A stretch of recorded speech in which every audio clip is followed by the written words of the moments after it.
Hello dear, আশা করি সবাই খুব ভালো আছো আর সবাই খুব পড়াশোনাও করছো। তো চলো আজকে আমরা একটা নতুন কনসেপ্ট শিখবো। কেমন?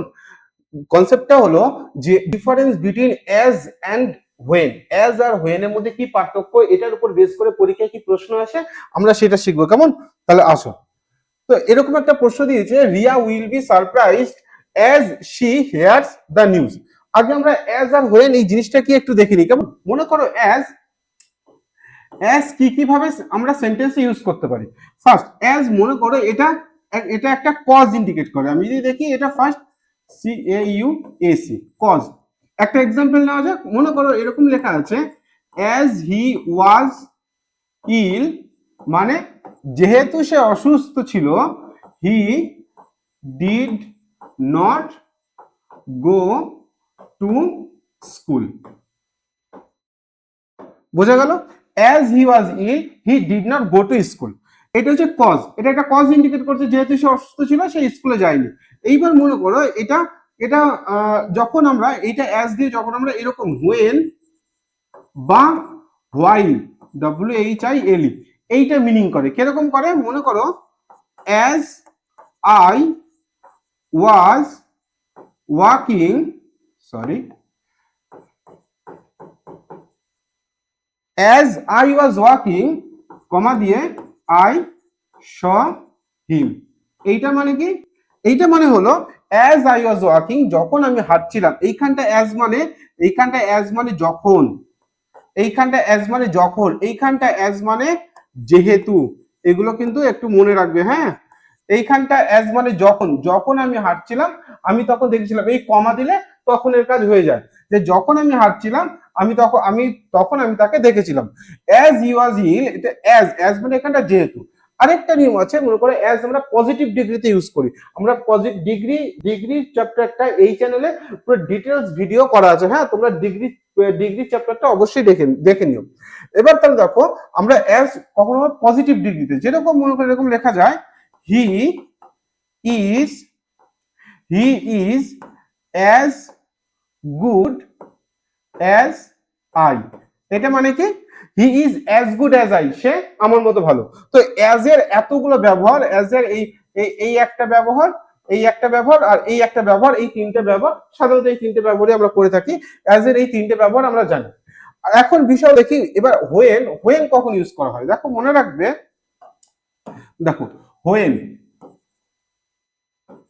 না এটা সাদা কালি নিয়ে দেখি। দেখো দেখো হোয়েন কখন ইউজ করা হয়। হোয়েন হচ্ছে যখন, কিন্তু এই যখন, যখন এইটা মানেও যখন হয়, এইটা মানে যখন হয়। এবার আমার মনে রাখার বিষয় হলো যে অ্যাজ, হ্যাঁ, অ্যাজ তখন হবে যখন এই দুটি ভার্ব একসাথে ঘটে। যখন এই দুটি ভার্ব একসাথে ঘটছে তখন আমরা অ্যাজ ইউজ করব। আর হোয়েন কখন ইউজ করব? যখন একটা কমপ্লিট হয়ে যাওয়ার পর আরেকটা হবে। এরকম দেখো। এবার তাহলে সেন্টেন্সটা বলেছে রিয়া উইল বি সারপ্রাইজ। এখানে এইটা অনেকটা বড় হবে, ভিডিওটা একটু দেখো, হ্যাঁ। দেখো Riya will be surprised, Riya surprised হবে as she hears the news. এইখানে এই সেন্টেন্সের মানে হয় যে রিয়া সারপ্রাইজ হবে যখন সে খবরটা শুনবে। তাহলে দেখো যখন সে খবরটা শুনবে তারপরে সে সারপ্রাইজ হবে। তাহলে আগে আমার এইটা কমপ্লিট হবে তারপরে এইটা হবে। তো যখন একটা ভার্ব কমপ্লিট হয়ে যাওয়ার পর, এক্সিকিউট হয়ে যাওয়ার পর আরেকটা ভার্ব হয়, তখন আমরা সেখানটা অ্যাজ করি না, এইখানটা আমরা করব হোয়েন করব। মনে থাকবে?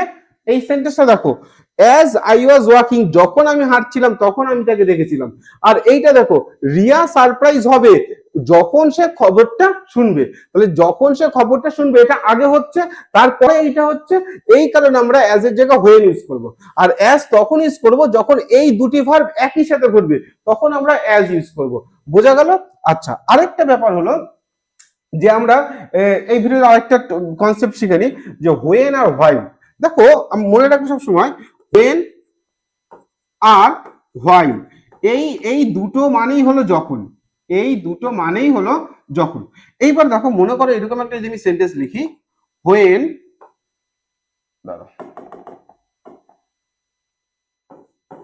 দেখো মনে করো এরকম একটা সেন্টেন্স লিখি, হোয়েন আই ওয়াজ ওয়াকিং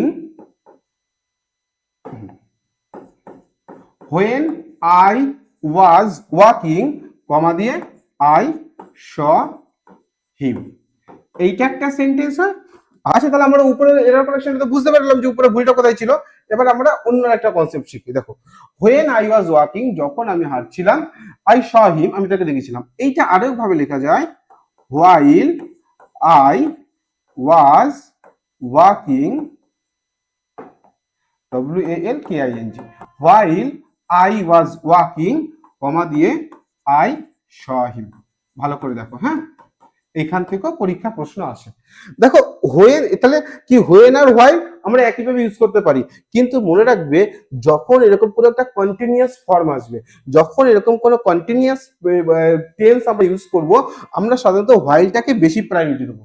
এখানে দুটো সেন্টেন্সই কারেক্ট, এইখানে দুটো সেন্টেন্সে কেউ কাটতে পারবে না, কিন্তু যখন তোমার কোনো কন্টিনিউয়াস ফর্ম আসবে সবসময় চেষ্টা করবে হোয়াইল ইউজ করার, যে যখন আমি হাঁটছিলাম তখন আমি তাকে দেখেছিলাম। বোঝা গেল যে আমি আবারও বলছি দুটো সেন্টেন্সই কারেক্ট, কিন্তু যখন এরকম কন্টিনিউয়াস ফর্ম যখন আসবে তখন চেষ্টা করবে হোয়াইলটাকে বেশি প্রায়োরিটি দেওয়া। কেমন? আচ্ছা তারপরে দেখো, এবার দেখো, হ্যাঁ আমাদের প্রশ্ন ছিল এটা, তাহলে আমরা এটা বুঝতে পারলাম যে এখানে কেন অ্যাজ হবে না, কেন এটা হুয়েন হবে। তাহলে আমি অ্যাজ আর হুয়েনটা আমি আরেকবার লাস্টবার বলে দিচ্ছি। দেখো অ্যাজ তখন হবে যখন এই দুটি ভার্ব একই সাথে কমপ্লিট হচ্ছে, তখন এই দুটি ভার্ব আর এই মানে এই ভার্বটা আর এই ভার্বটা যখন একই সাথে এক্সিকিউট করা হয় তখন আমরা অ্যাজ করব। আর হুয়েন তখন করব যখন একটা কমপ্লিট হয়ে যাওয়ার পরে আরেকটা হবে। তাহলে এইটা ও কি করে দেখো, রিয়া উইল বি সারপ্রাইজড, হ্যাঁ দেখো Riya will be surprised as she hears the news, তাহলে যখন সে খবরটা শুনবে তারপরে সে সারপ্রাইজ হবে। তাই আগে এই ভার্বটা হচ্ছে তারপরে এই ভার্বটা হচ্ছে, ওই জন্য আমরা অ্যাজ এর জায়গায় হোয়েন করব। যদি এই দুটি ভার্ব যদি একই সাথে এক্সিকিউট হতো তখন কিন্তু আমরা অ্যাজ করতাম। কেমন? আচ্ছা এরপরে আরো ছোট ছোট কয়েকটা নিয়ম আমরা শিখি। দেখো এইখানে লেখা হয়েছে he did not go to school. আচ্ছা go to school, go to school যখন টু প্রিপোজিশন ইউজ করা হয় তখন তার ডেস্টিনেশন বোঝায় যে ও স্কুলে যায়নি। যদি এখানে টু ওয়ার্ডস লিখতাম তাহলে ওটা ওটা ডিরেকশন বোঝাতো, যে he did not go, he did not, হ্যাঁ he did not go towards school, তার মানে এটা বোঝাতো যে সে স্কুলের দিকে যায়নি। টুয়ার্ডস তখন হয় যখন ডিরেকশন বোঝায়, আর টু তখন হয় যখন ডেস্টিনেশন বোঝায়। কেমন? আচ্ছা আরেকটা কনসেপ্ট আছে, এই কনসেপ্টটা শিখতে হবে। দেখো এইটা তাহলে মুছে দিই।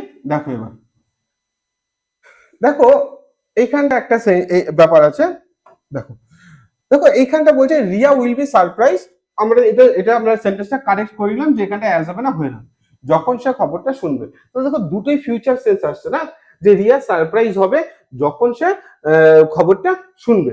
কিন্তু দুটি যদি ফিউচার সেন্স আসে তাহলে একটা কেন ফিউচার টেন্স হবে আর একটা কেন সিম্পল প্রেজেন্ট টেন্স হবে?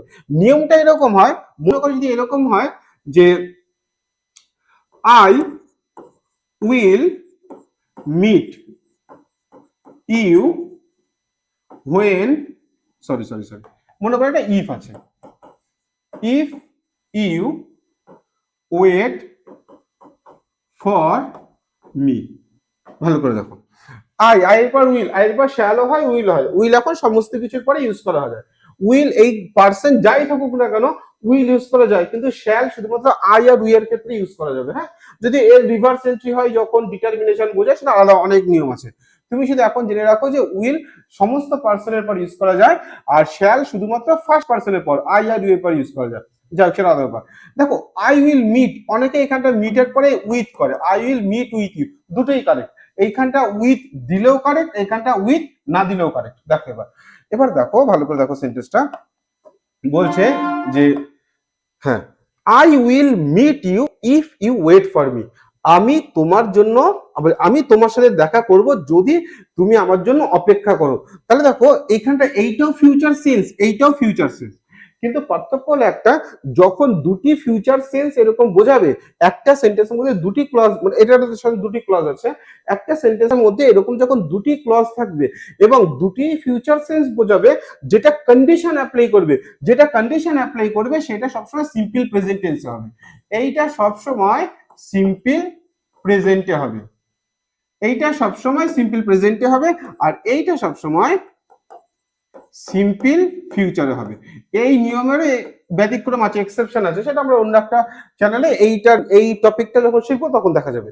এখন শুধু শিখে রাখো যে যখন দুটি ফিউচার সেন্স থাকবে, যেটা কন্ডিশন অ্যাপ্লাই করবে, দেখো এটা কন্ডিশন অ্যাপ্লাই করেছে, যেটা কন্ডিশন অ্যাপ্লাই করবে সেটা সিম্পল প্রেজেন্ট হবে, আর যেটা কন্ডিশন অ্যাপ্লাই করবে না সেটা সিম্পল ফিউচার হবে। ঠিক সেই কারণে দেখো এটা সিম্পল প্রেজেন্ট টেন্স হয়েছে, যে Riya will be surprise, Riya surprise হবে যখন সে এই খবরটা শুনবে। তাহলে এইটা কন্ডিশন অ্যাপ্লাই করছে। এইটা যদি না হয় তাহলে কিন্তু এইটা হবে না, তাই না? ও যদি খবরটা না শুনে তাহলে সারপ্রাইজ হবে না। তাহলে এইটার উপর ডিপেন্ড করছে, এইটা কন্ডিশন অ্যাপ্লাই করছে। যেহেতু এইটা কন্ডিশন অ্যাপ্লাই করছে, সেহেতু এটা সিম্পল প্রেজেন্ট টেন্সে আছে, আর এইটা সিম্পল ফিউচার টেন্স হবে। কেমন? আচ্ছা ঠিক আছে, তাহলে এরকম আরো কনসেপ্ট নিয়ে আমরা পরের ভিডিওতে আবার দেখা করব। কিন্তু ব্যাপার আজকে থেকে বলে দিচ্ছি যে আজকে থেকে তোমাদের এই চ্যানেলে এক একটা কনসেপ্টের উপর বেস করে যে প্রশ্নগুলো পরীক্ষা এসছে, আগে আমরা কনসেপ্ট আলোচনা করব, তারপরে সেই কনসেপ্টের উপরে আমরা কোশ্চেন প্র্যাকটিস করব। কেমন? তো আজকে শুরু হলো এই সিরিজটা, আজকে শুরু হলো কনসেপ্ট 1, এরপর কনসেপ্ট 2, কনসেপ্ট 3, এরকম বিভিন্ন বিষয়ের উপর আমরা ভিডিও আমরা ক্লাস করব। কেমন? এর উপর আমি আরো ভিডিও আনবো। কেমন?